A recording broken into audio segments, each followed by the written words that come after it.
আমার বন্ধু প্রীতমের বিয়ের রিসেপশনে গেছিলাম সেদিন। ঢুকতেই চমকে গেলাম। এ কি, বউয়ের পরনে কালো বেনারসি! এ মা, এমন তো কোনো দিন দেখিনি। দেখলাম কাকিমা মানে প্রীতমের মায়ের মুখ ভার। আমায় ডেকে চুপি চুপি বললেন, ভালো লাগছে না রে, বৌমা কালো বেনারসি পরেছে। আসলে কালো রং নাকি তার বড় প্রিয়। সে প্রিয় হোক, তাতে কি, কিন্তু তা বলে আজকের এই শুভ দিনে কেউ এমন কালো বেনারসি পরে বল? কী সব অলক্ষণে ব্যাপার বলতো।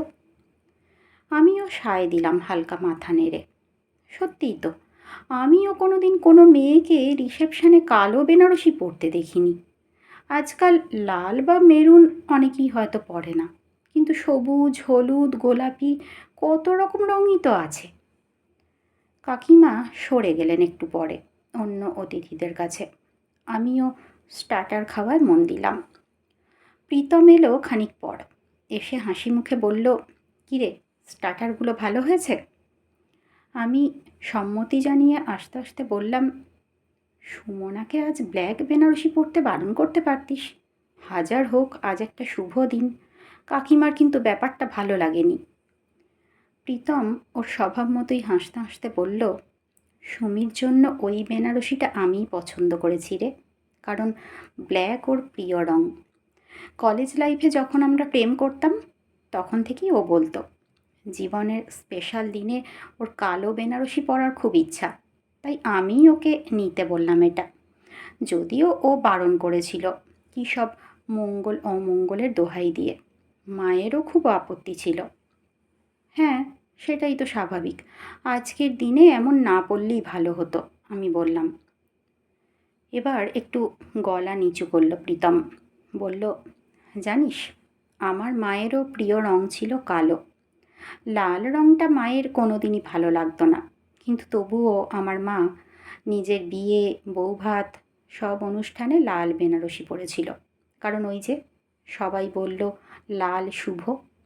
কিন্তু লাভ তাতে কিছুই হয়নি জানিস। যখন আমার বয়স মাত্র 3, তখনই বাবা মাকে ছেড়ে চলে যান, অন্য জায়গায় সংসার পাতেন। আর আমার মা একা লড়াই করে বড় করলেন আমায়। আমার মা কিন্তু সব জানেন, কিন্তু তবুও সুমির কালো বেনারসিতে তার আপত্তি।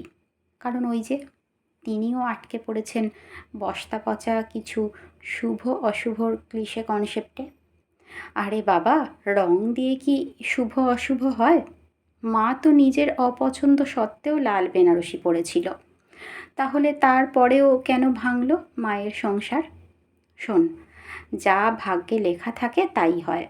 জোর করে শুভ অশুভর বোকা বোকা কনসেপ্টের অজুহাতে নিজেদের ছোট বড় কোনো ইচ্ছাকে খুন করতেই আমি রাজি নই।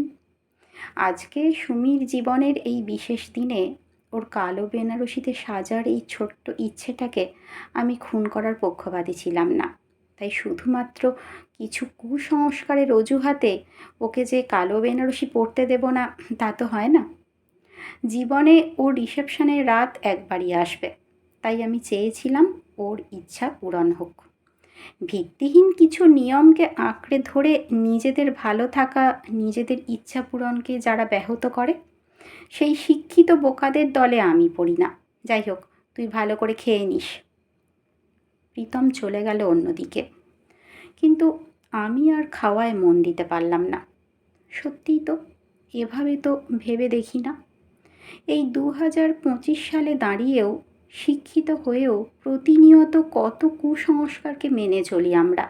আর যেগুলো মানতে গিয়ে অনেক সময়ই হয়তো নিজেদের অজান্তেই আমরা ইগনোর করে দিই নিজেদের অনেক ছোটোখাটো ইচ্ছেকে, ভালো লাগাকে। কিন্তু একটু যুক্তি দিয়ে ভাবলে এগুলো সত্যিই ডাহা বোকামি। জীবনের পরিসর বড্ড ছোট্ট। তাহলে কেন কিছু অযৌক্তিক নিয়ম বা কুসংস্কারকে ধরে আমরা ইগনোর করব নিজেদের ছোট ছোট শখ বা টুকরো ভালো থাকাগুলো? সেদিন প্রীতমের কথাগুলো সত্যিই ভাবিয়ে দিল। আমি ঠিক করলাম, আর নয়।